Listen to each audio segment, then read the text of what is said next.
Good day everyone. I am Miko Emende reporting Restorative Justice. Historical Development. Introduction. Victims of crime or the survivors are frequently traumatized by their experiences. Some of them might be killed and others may suffer from lasting physical injuries. Because of this, different countries all over the world look for ways on how they could minimize the burden that these victims are experiencing. With regard to punishment in giving justice for these victims, our justice system established different methods of rehabilitate, reform, and treat criminal offenders. The emergence of restorative justice. In the Bible, several scriptures would illustrate the concept of restorative justice. In her view, the justice of God is not that God rewards those who are good and punishes the wicked. God is just when He intervenes in the lives of those unprivileged, especially orphans and widows, to save them for the abuse and injustice made by men. Another concept of restorative justice was under the Code of Hammurabi, the principle of lex talionis, which means an eye for an eye. The concept of lex talionis, or the law of proportionality, simply says that we could not claim more than the value of the damage. If the stolen property is worth $100, then you cannot claim $200 in return. Theory and concept. Advocates of restorative justice says that efforts of the state to punish and control offenders actually encourage crime. The violent punishing of criminals is more effective than more human efforts. Therefore, mutual aid rather than coercive punishment is the key to more harmonious society. Numerous restorative justice approach and program are now open and operational. Mediation and conflict resolution program are now common in terms of the execution of the restorative process. Even our barangay justice system in the Philippines is moving toward this end. Overview of restorative justice. Restorative justice is a process whereby the party in a particular offense, victims, offenders, and community come together to resolve collectively how to deal with the aftermath of an offense and its implications in the future.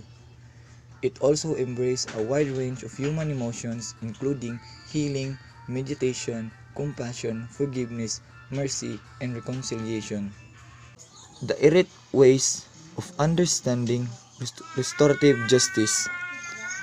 E stands for empowerment. Empowerment of the parties involved in the wrong committed. R stands for repair.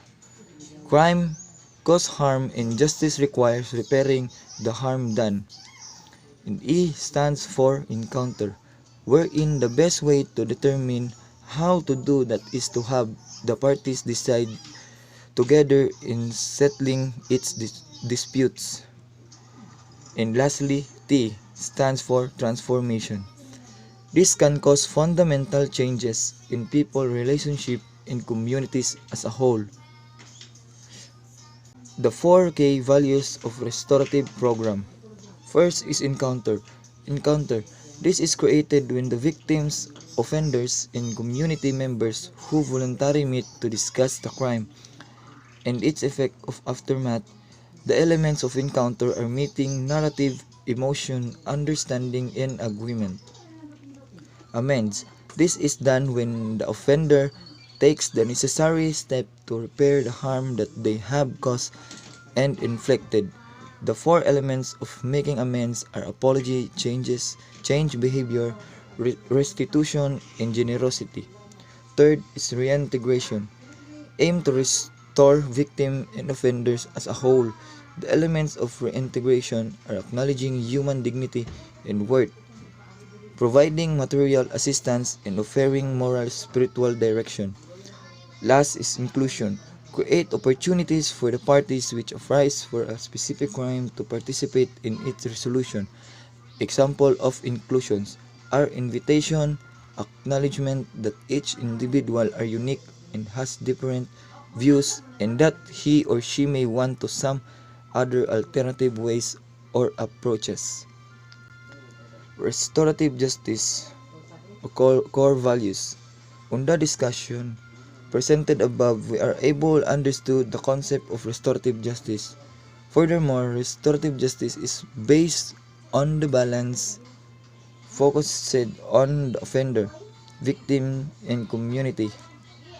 The value according to each participant are offender, apology, and reintegration. Let's talk about the apology. Apology, this is done by the offender either through oral or written form, recognizing his accountability and not just seeing himself as a victim and realizing and acknowledging the harm and pain that was experienced by the victim. Reintegration, making his or her place back in the community, particularly done through the action plan developed under the healing and repairing the harm. The victim, the harm and opportunity of forgiveness. Harm, this is done through assessing the harm done, developing a case strategy or plan to repair the harm, and creating an action plan for those responsible for healing and repairing the harm. And forgiveness, the opportunity is given to the victim to accept an apology from the offender and to extend forgiveness. And community, relationship, this is done through healing broken relationship and creating new relationship. Theories of restorative justice. In studying the concept of restorative justice, many principles and concepts are established. The following are the some theories established on restorative justice. First is the reversal of moral disengagement. This is a moral psychological theory concerned with the psychology or behavior of a person as observed in relation to moral matter. This is manifested or expressed in terms of the moral judgment of right and wrong. Hypothesis shows that moral re-engagement plays an important role in restorative justice that begins with the observation of activities done with someone engaged in activities which are harmful to others. They will tend to keep their conscience by means of various internal mechanism or moral disengagement. Social and moral development. Morality may be viewed as a socially constructed reality within which people's behavior is judged in terms of what is morally right or wrong. Thus, it is understood that morality plays an important function in society. It facilitates harmony and peaceful coexistence. Coexistence and social harmony are heavily dependent on the moralization of society.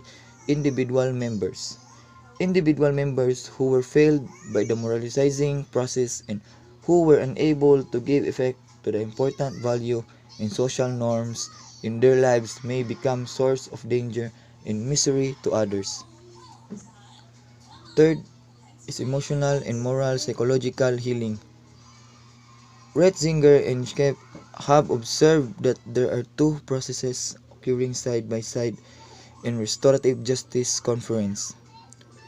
The material and symbolic reparations. The process of material reparation results in a final settlement between offender and victim and typically consists of specific agreement about compensating the victim, community service, etc. The process of symbolic reparation is less visible. It is composed of gesture and expressions of courtesy, respect, remorse, and forgiveness. Last is reintegrative shaming. According to John Braithwaite, properly understood, Reintegrative shaming is definitely present in what are generally accepted by both participants and observers. To be highly successful restorative justice meetings, this is especially the case where important people in the offender's life are presented as active participants in the meeting, such as conference and sentencing circles. And that's all. Thank you for listening.